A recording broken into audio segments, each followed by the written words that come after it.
Hey, yo, peace, peace. Shalom, salam. It's your brother Ja. And in between time, um, yo, it's been a long week. Working overnights is no joke, especially if you don't do it all the time. And then just to bounce back onto the daytime, it's a whole nother thing. But yo, besides the point, I was just watching a live recording a brother did. And this is the one thing I always trip out, because what this is going to be about is about, I understand wanting to vent and being really passionate about waking our people up. But a lot of brothers who get real passionate about doing that, they end up forfeiting their connection to Yahweh, right? Or end up forfeiting their connection to the Most High. And then let me explain what I mean. So the brother that I was watching, he was low-key promoting kemetian science and ancestor worship more than, or he was promoting it over other of our people's cultural religious decisions. In other words, he was promoting kemetian science over Christianity. He was promoting kemetian science over Moorish science, over Hebrew Israelite, so to speak. You know, all of our people's cultural, religious choices, per se, spiritual choices. And the things that he was promoting were things like, realize that you're the God, you're the God, you're the God, you're the God, you're the God, you're the God, you're the God, you're the God, you're the God, you're the God, you're the God, right? Because that's really the apex of what kemetian science or any of those other ancestor worship, any of the other anything that deals with worshiping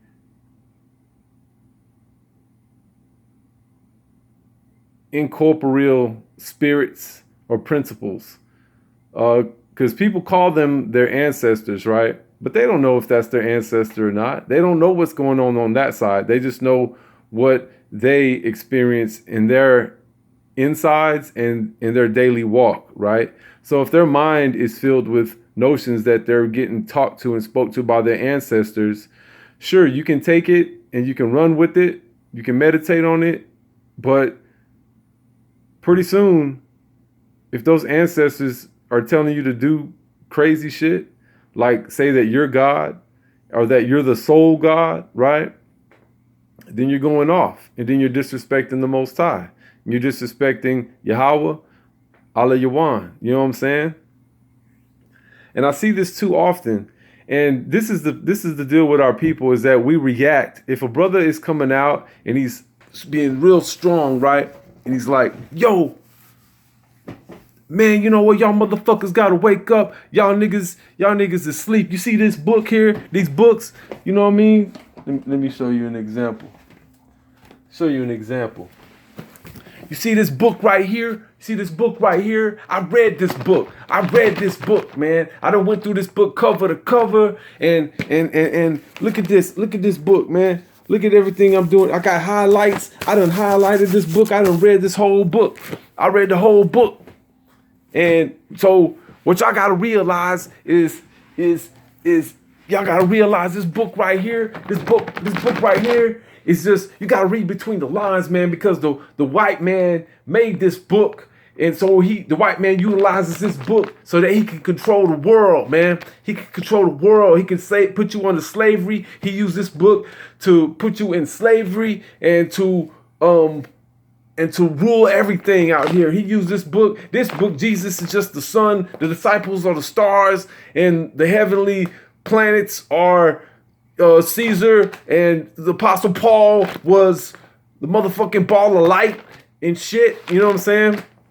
So this is what I'm talking about. Like, I understand why brothers are adamant and, you know, are very passionate about stuff like that. But, you know, the problem is our people gravitate towards that kind of display because our people, yes, we are trained, we are brought up in a system to where we react to what is on display, and we react to something that, that's entertaining, right? Although you might see a brother who's very passionate like that, but what is he also? He's very entertaining. You know what I'm saying? And that's the problem here. And around all of that, none of that has anything to do with the Most High or with Yahweh. You know what I'm saying? But if you really want to know how Yahweh works and want to know how the word works, because we all speak, the word comes from us, the word issues forth from us. So no matter what language it is, you got sound and power that's coming out your mouth. And that is something that you don't have no control over once it comes out of your mouth. So hence, that's why I always say Yahweh is the best strategist, because Yahweh will undo the physical person that you see by what comes out of their mouth, right? And by what comes through their soul, right? So if you get on Yahweh's shit list, then all Yahweh will do, who is Elohim, right, will use you to destroy you. Simple as that. And that's what we see going on around the world, right? So let's take, for instance, let's say if I was to say, all right, I'm gonna study kemetian science, you know what I'm saying? And I'm gonna show you this is the contradiction between kemetian science, right? Because they'll be like, see if I can find my little King James. I guess that's a testimony in itself. I done lost my old King James Bible. Anyways, I'll just use this one. So check this out. This is the folly of kemetian science, right? So kemetian science will say, this book right here, it was written by the European, and it's just kemetian science and allegorical. It's not to be taken literally, and everything in it, you got to read between the lines so that you can use the same things they used against you, against them. So you can be the better sorcerer. You can be the better subjugator. You can be the better slave owner than them. Isn't that what you want? Isn't that what you want? That's why people don't take it there, right? Brothers like myself, I take it there. These are the kind of thoughts that you need to meditate on, and you need to put yourself in their shoes. That's why empathy is underrated. That's how you're never going to understand what someone is saying unless you have empathy, not apathy, not just listening to talk next, but really listening to what people are saying. Put yourself in their shoes. Listen to what's coming out of their mouth. Imagine yourself saying that same thing, and to think about why you would be saying such things, right? And this is why our people can't get nowhere, because we don't respect nothing at all. We don't respect nothing at all. We don't respect the fact that we can become nothing, right? And we cannot exist. So how can you not respect the fact that Yahweh exists? Because Yahweh, ultimately, as the Father, is nothing that you can explain. Right? Or I should say, Yahweh is nothing you can explain. Because nothing is nothing. You can't explain nothing. Not even words or sounds or anything creation can explain nothing, because you would have to be nothing to explain nothing. So I'm not trying to say a dark riddle, even though, all praises to Yahweh. He blesses us with those type of things. But this is just soul. This is coming from the soul, right? So the folly of kemetian science is they'll say a book like this is the New Oxford Annotated Bible with the Apocrypha, which I found at a thrift store, by the way, for like $2. You know what I'm saying? Praise Yah. Is that even though you can read this whole thing, technically you can't get anything of it if you are living it according to the religion that it's based off of, per se. And to a certain degree and to a certain level, I guess, I agree with that.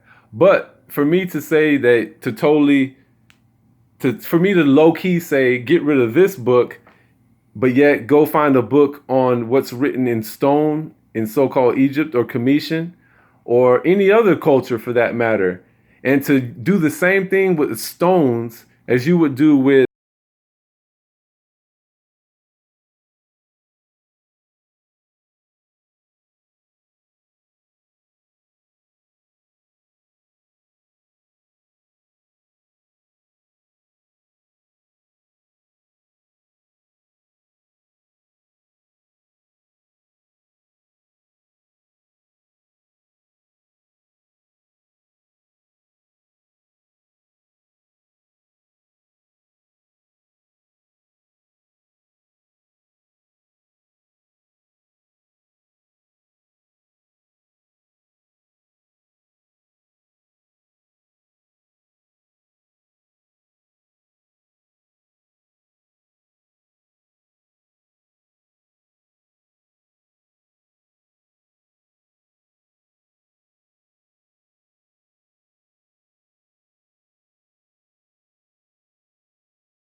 who is a God, just like you are one. You know, it's your brother Josh. Shalom.